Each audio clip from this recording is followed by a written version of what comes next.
Blood Money, episode 70 with Steve Reiter. Not letting the tyrants have your loved ones die alone. All right, we're on the next episode of Blood Money, and today I have a very special guest, Steve Reiter. How are you doing, Steve? Vem, thank you. I'm doing really well. It's a beautiful day here in Colorado, and finally, I think there's no snow on the ground now, finally. Awesome. It's really unusual for Colorado. Yeah.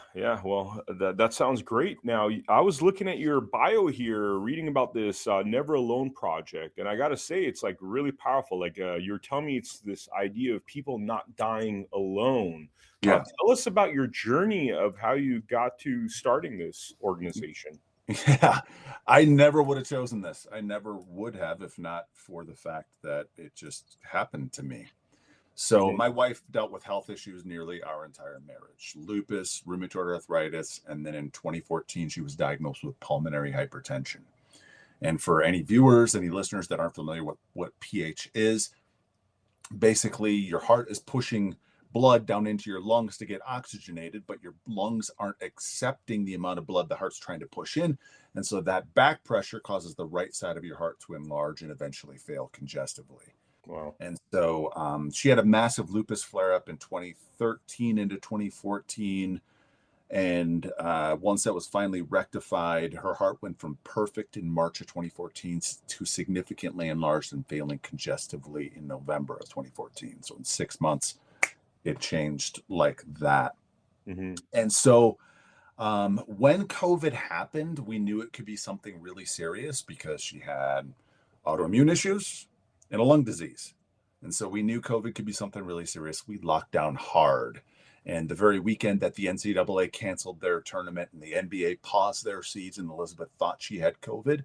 So Monday she got tested.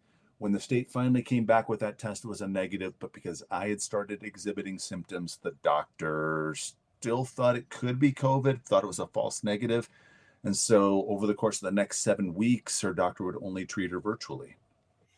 Then any listener and any viewer that's watching this knows that you can't diagnose pneumonia, a lung infection, or pneumonia, or something that's developing into sepsis over virtual visits. You can't. And so on April 29th, 2020, she woke up at 3 a.m, not even able to keep a sip of Gatorade down. And we knew at that point she needed to go to the hospital. And so she went to the hospital. And because she got tested for COVID again, it was negative. Because I got tested for COVID and the next day it came back negative, I thought, sweet, I'm negative, she's negative, I'm friends. I know all of her doctors really well. We've got a great relationship. We know a bunch of these nurses. We've got a great relationship. They'll get me in. Because after all, she had a Hickman line that was going into her chest, pumping in meds 24/7. And I had done such a good job of changing that bandaging around the Hickman line. Most PH patients, pulmonary hypertension patients, they get one infection every year. This was only your second infection in 5.5 years. Oh. And so I'm like, it's not a problem. The answer was no. Every single time. I kept working my way up through the ranks, and eventually they just wouldn't take my calls. And the answer was always no. And I said, I will pay out of pocket for my own full suit. I will pay hospital markup rates. I will abide by whatever rules, restrictions. Just please let me in, because in 2014, when she went in with the pulmonary hypertension, the enlarged heart that was failing congestively, the doctors told me, Steve, this is an end of life kind of situation. And I saw the power of being in there 24/7. I'd be in there 2 or 3 days. Her mom would be in there 1 or 2. And we'd do this rotation, and we'd bring in the boys, and we'd pray over her, speak words of life over her, cast a vision for our future. And the doctors were blown away at how she rebounded coming out of that. Wow. So I knew when she went in with the COVID, when she went in during COVID with the pneumonia, and she was weak, but she's dealt with pneumonia in the past. She's numerous hospital stays. She dealt with pneumonia in the past. And I knew it was just a matter of me just encouraging her, rubbing her feet, being a liaison between her and the nurses, because we know that when a visitor is in there, the family, the caregiver, the loved one, the advocate is often the one that is alerting the nurses to, hey, something's going on, this Hmm. is going on, asking those additional questions that often the patient who is too exhausted is able to do. And so I was fighting like hell to try and get in. I was starting to get some media attention, and right the 2 days before Mother's Day, on I think it was May 9th, I believe, 2020. This is a Friday. My mom was flying in because I'm starting to get all this media attention around Colorado about people dying alone, people being forced to recover alone. And at this point, Elizabeth had been in the hospital for about a week and a half. And so, because we were going up past the hospital, I'm like, okay, what's the least harmful thing that I can do? Do I just drive up and drive back? Because right from 225 on the east side of Denver, you can see the hospital, University of Colorado Hospital, the Anschutz campus, right from 225. It's right there. Okay, do I just drive by and drive back without any acknowledgement? Or do I try and make this a little special where I bring the boys up a little early? We grab Euros from our favorite Euro place, and then sit outside the hospital, FaceTime over dinner, and then wave to her from the van. And I thought that'll encourage her. Vem, at the end of that call, she got super emotional, and whenever she got super emotional, her health would dip. 3 and 2 in the morning, I got a call from the hospital. Your wife is bleeding in one of her lungs. We're moving her into the ICU. Don't come up. 2 hours later, I get a call again from the hospital.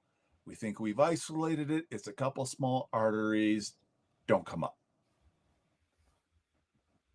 Because she had been on blood thinners all those years for the pulmonary hypertension, they had to give her a coagulant to stop the bleeding, which then presented a blood clot risk. And a week and a half later, it was a pulmonary embolism that took her out, and they didn't let me in until she was dead. Wow. They called me to let me know, your wife's gone into cardiac arrest. You need to get up here now. And on that hour and a half drive, I made 2 phone calls back to the hospital. About 20 minutes into the drive, I called again. They said they were still doing CPR. And I knew at that point I wasn't going to see my bride alive again. Wow. Oh, just as I was getting into Denver, right up past the IKEA on I-25. And that's when her doctor, Dr. Bull, who's one of the best human beings in the world, I could tell that he did not agree with the stance on no visitors, but he didn't say anything because hospital politics. I could tell in his face, though, he didn't agree with it. Mm-hmm. We interview a lot of frontline doctors, specifically with the COVID situation, and it seems as though, and these are literal numbers, that when it comes to what was happening with COVID, I mean, we're literally talking 1 out of 10,000 doctors actually stood up and said something, and most of them were punished heavily Mm-hmm. for, through lawsuits, through frivolous lawsuits, through losing, everything, like losing money, being bullied, losing doctorates. I mean, we talked to Yeah. Dr. Peter McCullough, who they took his one of his doctorates from him. I mean, it's just, what do you say to these people that are behaving this way, that are putting these kind of restrictions when it's logical for a loved one to be with their loved one during these times, and the emotional encouragement and what that does on a spiritual level to the person? I mean, we know there's actually precedent of that making a difference. What do you say to these individuals when they behave this way? All I can do is I can point to them to the study after study after study after study after study after study after study shows that having a loved one there aids in the healing process, and loneliness and isolation increase mortality. There was Mhm. one study from, I don't remember where it was from, but it was, I found it. It was lonely and socially isolated elderly patients were 2.5 times more likely to die prematurely than their most socially connected peers. Women going through breast cancer treatment are 5 times more likely to die prematurely if they are lonely and socially isolated. The AARP commissioned a study. They wanted to try and figure out what's the health detriment of loneliness. And they essentially equated it to smoking 15 cigarettes per day. Wow.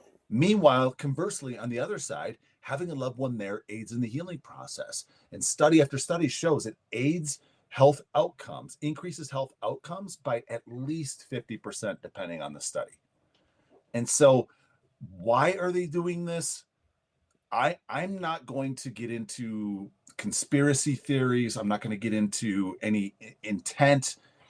They know these studies. And so every time I've ever tried to ask for a reason, the reasons that they say is, well, we're like, for example, in 2020, we don't have the PPE for guests, for visitors. And so we are saving that PPE for our doctors, nurses, staff, and other patients. To which I say, didn't you see this coming with SARS? Mm-hmm. Didn't you see this coming with swine flu, Mm-hmm. with bird flu, with Ebola, with Zika, with MERS, with West Nile? I mean, come on. Mm-hmm. Where are your stockpiles of PPE? Well, Steve, the federal government stopped funding of those stockpiles. You're just passing the buck. Yeah.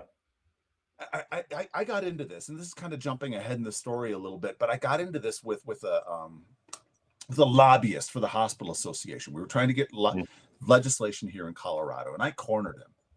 I just went right in front of him during a break, and I was like, "Did you not see this coming with SARS, etc.?" Well, Steve, we were relying on the federal government. What are you doing passing the buck? Well, Steve, with a global pandemic, global supply chains are going to get hurt. Did you not see that coming? Really? Did you not think a global pandemic would affect global supply chains? So why are you so reliant on China to try and get all your PPE? The logic behind all of this is ridiculous. The other thing that I've heard is they're just trying to protect the doctors, nurses, staff, and other patients. To which I say, I totally get that. I totally understand the need to protect doctors, nurses, staff, and other patients, because my wife was one of those other patients.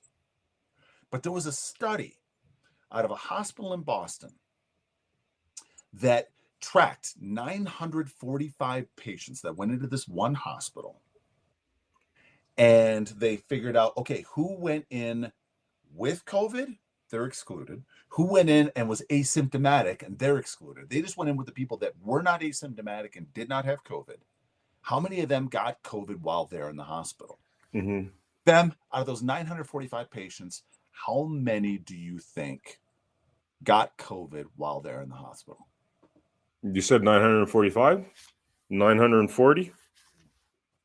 One got COVID while in the hospital. Hospitals are doing a good job. Wow. Okay. Sorry. Yeah. Only one out of those 945 patients. And it came in from an asymptomatic spouse prior to universal masking. Wow. And so the efficacy of masks, I'm not going to get into that. That's a whole other subject. But clearly hospitals are doing a good job of preventing COVID from spreading from patient to patient while they're in the hospital for those that don't have COVID and are going in for something else. Mm-hmm. So we can balance that need to protect doctors, nurses, staff, and other patients while giving that individual what they need, which is love and attention. Because the last week and a half of my wife's life, she complained of lower back pain. And I kept telling her, babe, as soon as I get in there, I'm going to rub your lower back. I'm going to bring in the massage gun. I'll bring in the ice pack. I'll bring in the heat pack. I'm going to take care of you. Then the autopsy showed it was undiagnosed kidney stones. Wow. That's my job as the loved one, not the nurse's job to ask those questions. The nurse comes in, checks the stuff, and has to go on to the next patient. It's my job as the loved one to have been in that room and to have rubbed her back and to have asked, hey, her lower back's been hurting. It's not getting any better. I got the ice pack, the heat pack, the massage gun, I'm rubbing it, the biofreeze, whatever. I'm rubbing Bengay on it. Nothing's getting better. What could this be? That's my job. And I mean, how degrading is this as a loved one and a father, as the husband, to have these restrictions? I mean, it seems tyrannical to put these restrictions on you. There's the stress is unbelievable, and there's an added wrinkle to this that has rippled in the years following. Mhm. So I'm big into health. I'm big into biohacking and taking care of myself and working out. I've got a cold plunge. I've got a sauna. I've got a workout equipment here at the house. I'm totally into that. And I was listening to Huberman Lab by Andrew Huberman. And for those that don't know, he's a neuroscientist at Stanford. He's got a podcast, Huberman Lab podcast, one of the top health podcasts that there is. And he was doing a deep dive into grief.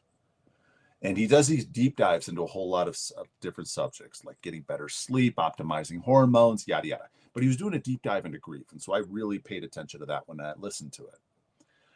There's something called complicated grief and non-complicated grief. Complicated grief is also called prolonged grief. Mhm. And one of the studies that he pulled and that he cited was the person's stress level, cortisol levels, when they go into that death, will often determine whether it's prolonged complicated grief or non-prolonged grief. It's regular non-complicated grief.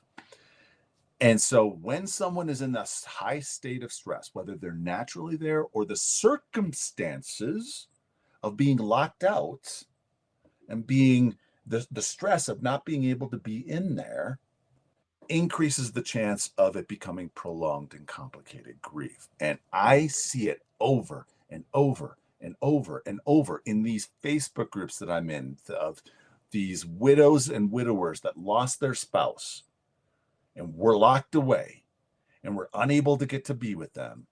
The level of stress is just up there. And it's just, I still see them stuck to this day, unable to pull out. And it's heinous that this was the plan all along, is to let people die alone and to also traumatize these nurses and doctors, Mhm. these nurses, from holding up a friggin' iPad Mhm. while someone was dying, and to know that things should have been different. I mean, is this a matter of like, sometimes as we do these interviews, it feels like the entire system is corrupt. Everything's falling apart. And we deal with the family law world, where after this episode, we're doing a family law episode. And you see in the family law world, parents being attacked, especially fathers. Fathers are a big one. They seem like they want to destroy the patriarchs. They seem like they want to destroy dads, masculinity, and it's a recurring theme, whether it's our medical industrial complex, our military industrial complex, our judicial industrial complex. Everything seems to be highly corrupt and heading in a complete wrong direction that's destructive to us. Do you I, agree? Do you see this, or am I just crazy? no, absolutely. And part of it is, so I'm a co-host of, I became the co-host of my second favorite podcast for years. Dr. Jeffrey Gladden, who's Mhm. who's a interventional cardiologist turned functional medicine doctor. He had a podcast called Living Beyond 120. And he later rebranded it called Gladden Longevity. And before we started recording, I mentioned I have an audio production business. And Mhm. Gladden Longevity came on as a client. And then Dr. Gladden asked me to come on and be the co-host. And Dr. Gladden and I were talking about this with one of his physicians there at his office in Dallas, Texas. Mhm. And it's really, healthcare has become in America so convoluted because the power has been taken away from the doctors and been given to the administration. And Mhm. administration budgets have ballooned as they have figured out ways to make these hospitals very profitable organizations. Mhm. And so this ballooning of administration has hurt the doctors, taken power away from them, and taken it out of really the care of the doctors who swore that Hippocratic oath to do no harm. Mhm. So you have this whole new generation of doctors coming in who have been ingrained over the last 20 years with this administration heavy system, Mhm. and and have lost really why they fell in love with being a doctor in the first Mhm. place. And so that healthcare in this system is fundamentally broken. And them last night when I was on a call with it's a C19 widows and widowers support group, And I was on a call, and there were two stories in particular that really stood out to me. One was a lesbian who's lost her wife. They both were in the same hospital, both with COVID. Her wife died, and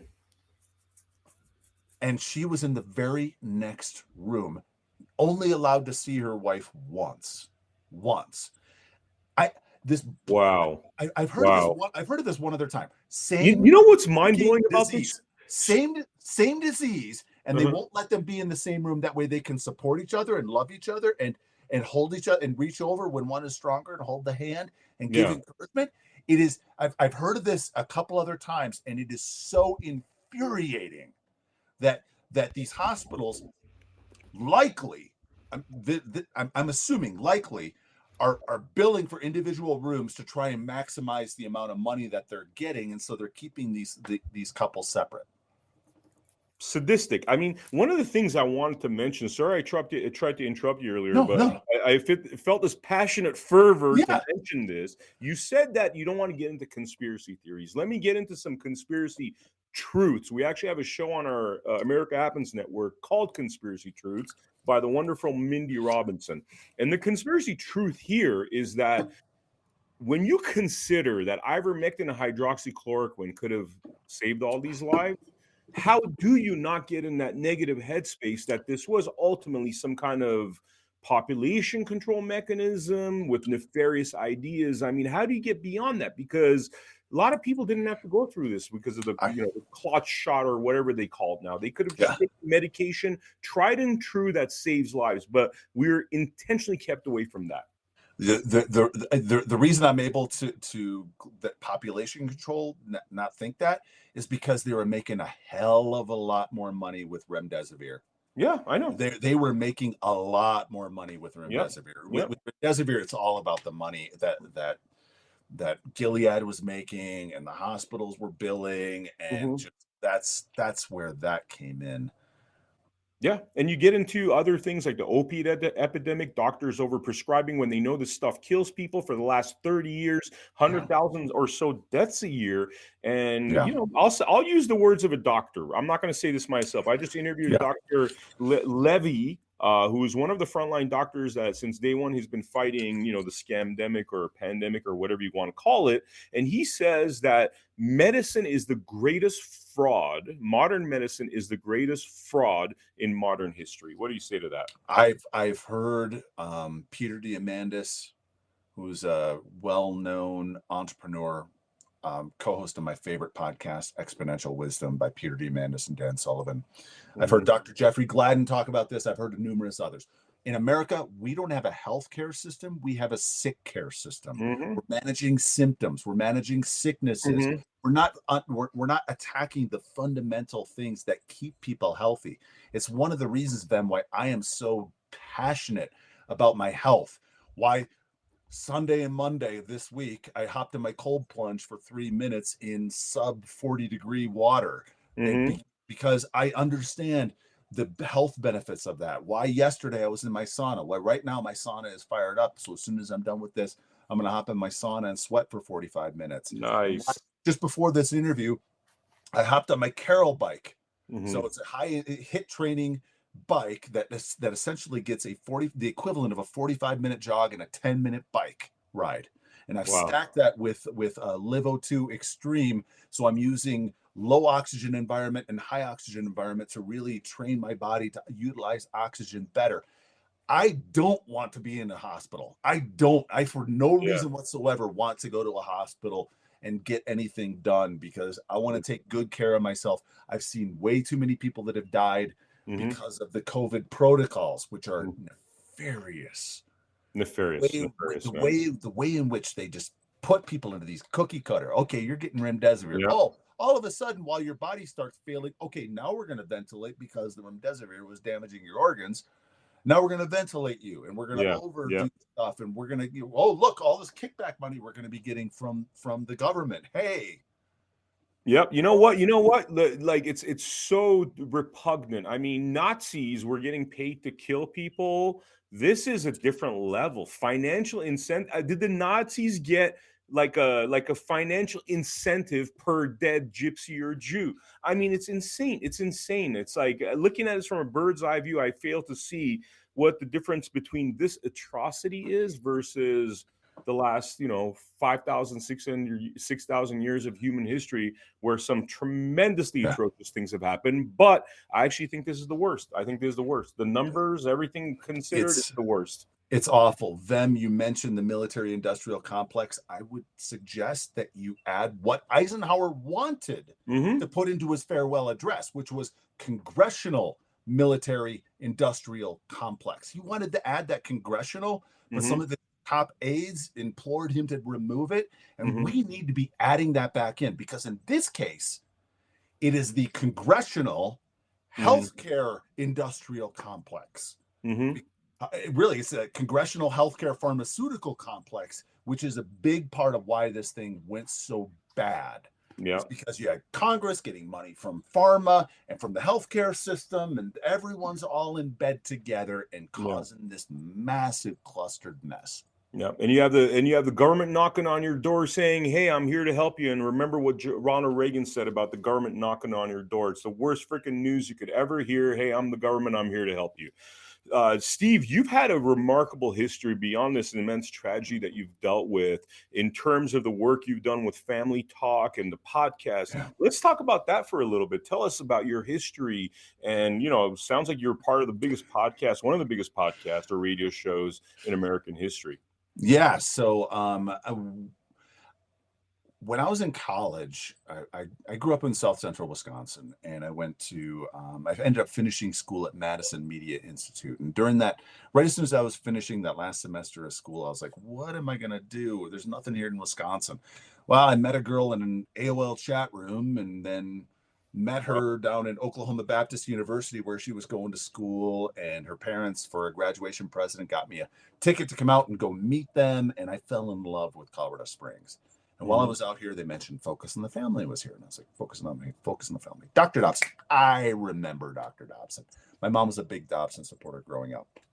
And so I was like, what the heck? I'll just put my foot in the door. It's an internationally syndicated radio broadcast. I went to school for audio engineering and production, and I interned at a local radio station. So this really seemed to be a really great fit for me to get my foot in the door. And I did. I got my foot in the door. And just so listeners know and viewers know, 6 weeks after I moved here, the girl met another guy at school and dumped me. But one of the best that ever could have happened to me, because some incredible men and women. So I just started working my way up through the ranks at Focus, became the chief audio engineer. In 2008, we were inducted into the Radio Hall of Fame as the first religious broadcast ever inducted into the Radio Hall of Fame. That's awesome. We beat out Dr. Laura, we beat out Bob Costas, and we beat out the king of radio, Howard Stern. King of radio, yes. King of the jab over there, but hey. And so when Focus finished that leadership transition, I followed Dr. Dobson to go help start Family Talk, which our marketing company said was the largest rollout in radio history. Left in 2012, created my audio production business, Right Turn Media. We produce podcasts, radio, and audiobooks, and do some video as well. And so, it's a big passion of mine. But with Never Alone, I'm right now in the process of going through a book called Clockwork by Mike Michalowicz, about systematizing your business, handing more stuff off to your staff. That way you can take more time off. Well, my more time off is going to be is devoted to Never Alone, the Never Alone project. With Never Alone, we've seen legislation here in Colorado. We've helped with a couple other states, North Carolina. I've talked extensively with Julie Mayberry in Arkansas about the Arkansas legislation that got passed. Arkansas, in my opinion, is as close to the gold standard of patients' rights visitation legislation as there is. But even there in Arkansas, there's no punishment for the hospitals, so hospitals are still locking people out. And because no one knows about it, they're still locking people out. And people that do know about it are often afraid to report it to the state. So they're breaking their own laws, you're saying, that they're locking people out and because people are ignorant of the laws. Exactly. I mean, here in Colorado, we have weak legislation, but it's legislation nonetheless. That one of my board members, Rachel Stovall, she's working part-time for the United Way right now. She sent Elizabeth's Law Elizabeth was my late wife, sent Elizabeth's Law to a number of people, and every single time it's gotten them in.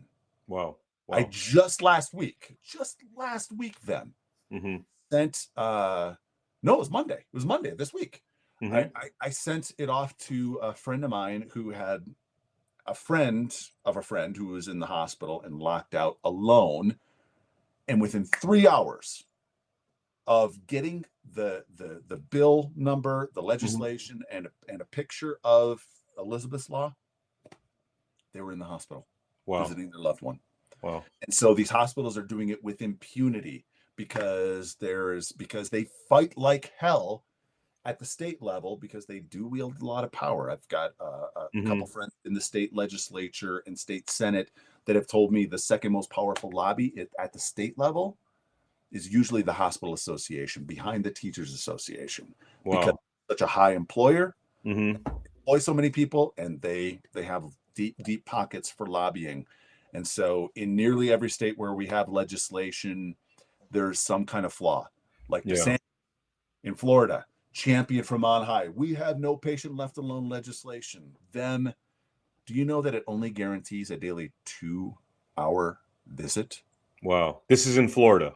It's in Florida. Wow. In Texas, it can be overwritten by a doctor. And we all know that all it takes is an administrator to say, we're locking down no visitors under penalty of your hours being cut, your patients being cut, your employment being terminated. I'm the friend that I sent on Monday, the Colorado legislation. She's a COVID protocol survivor.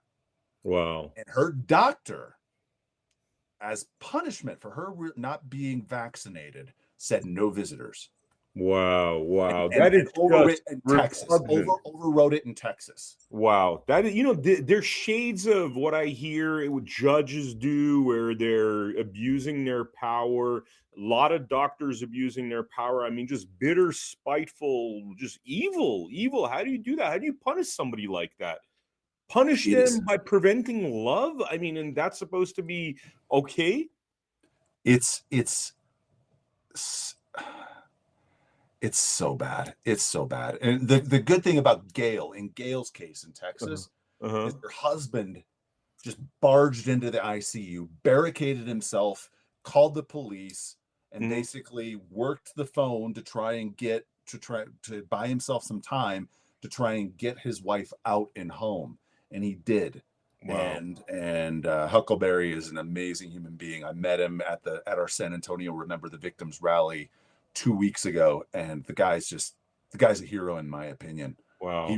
And believe me, I guarantee you, Vem, listeners are thinking, what would they do if their loved one was in the hospital? And the thought every single day was, do I get some friends together with phones, live streaming, and watch me get arrested?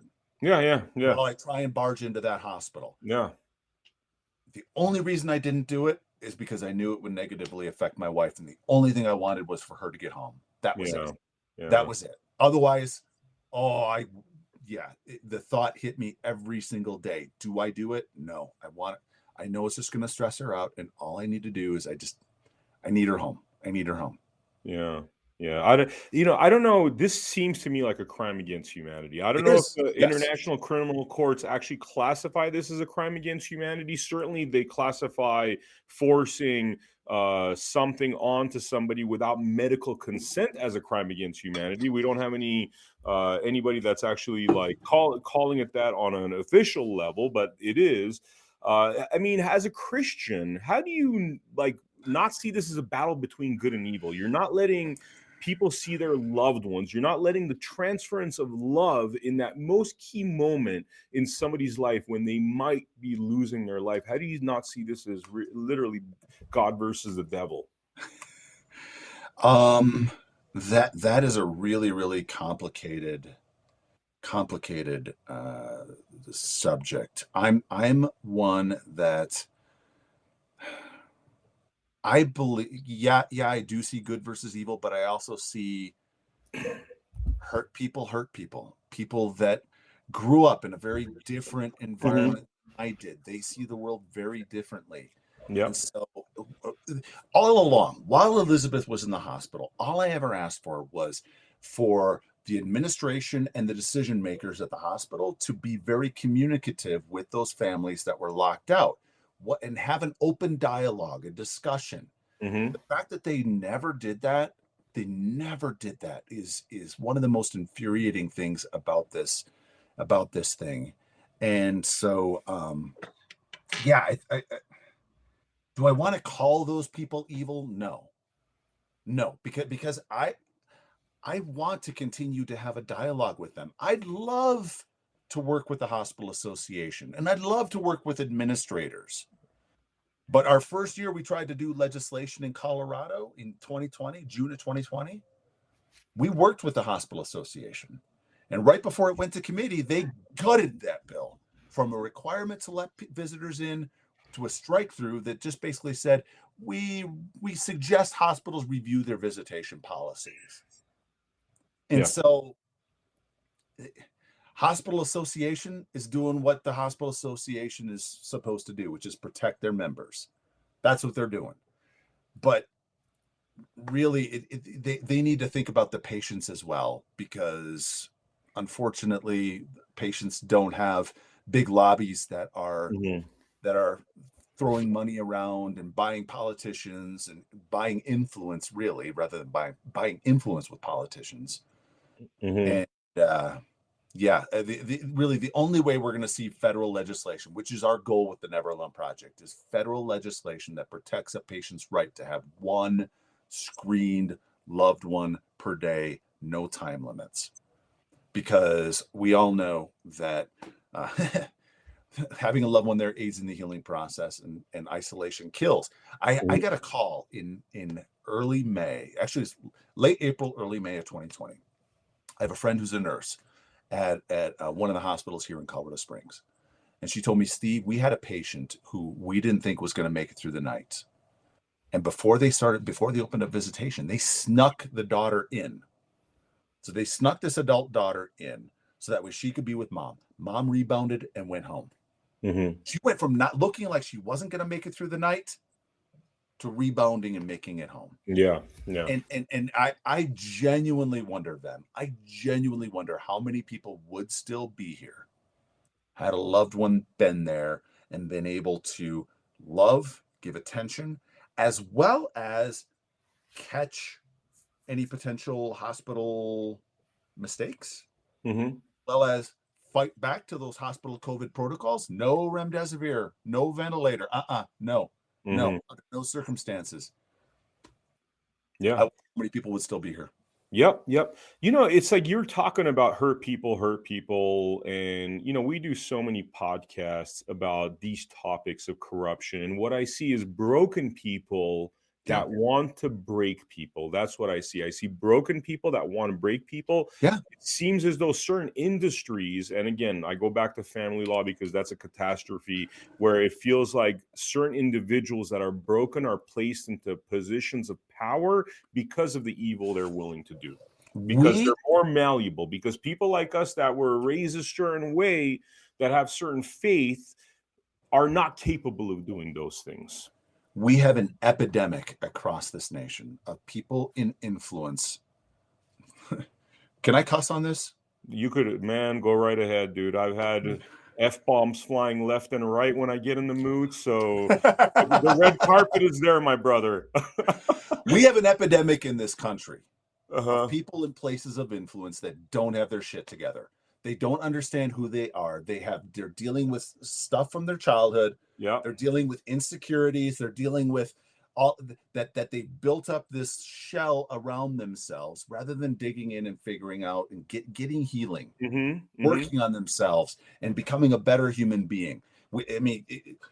95% of the people, probably even more, that run for office should not run for office. Yeah, they should run for therapy. They should run to the therapist office because they have such insecurities that they're already broken enough to do all the evil that the moneyed interests are wanting them to do. Excuse the interruption.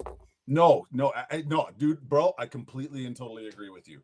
I Yeah. mean, there's so many people that just should not be running for office. I have a friend of mine in town. He's an attorney and used to be an intern for the Bush White House, G.W. Bush White House, Mm-hmm. and he had Steve Largent come in when Steve Largent was congressman from Oklahoma.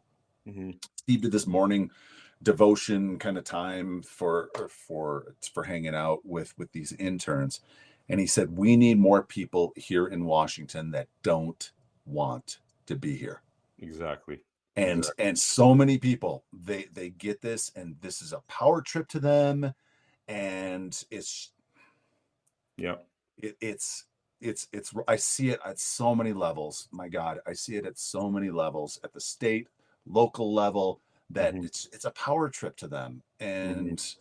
And it's the same thing for people that advance in healthcare, and for so many people it's just they get their identity out of having this power and Mm-hmm.